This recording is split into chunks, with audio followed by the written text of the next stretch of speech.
Kim Chu laking gulat sa nadatnan sa dressing room sa kanyang pagbabalik.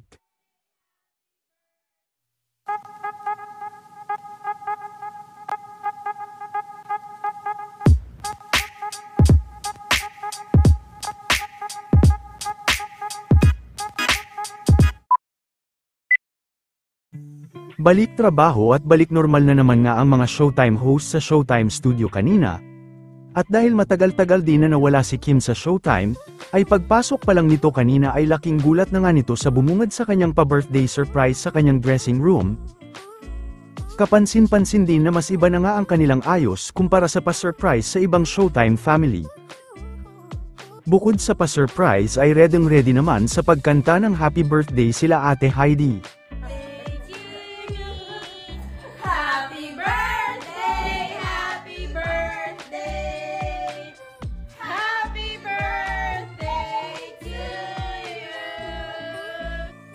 Kaagad naman na nagpasalamat si Kim at tinanong pa nga nito kung sino ang nag-iip sa kanyang mga palobo.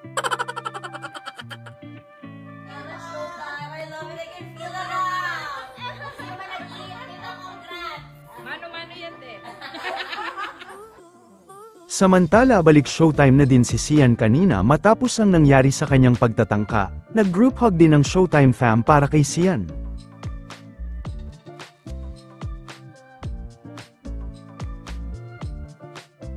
Sila Miss Angelica Panganiban naman at iba pa nitong mga guest ay nagsialis na din sa Siargao matapos ang kanilang kasalan. Nagpaalam na din ang mga kaibigan ni Angelica kay Baby Bean.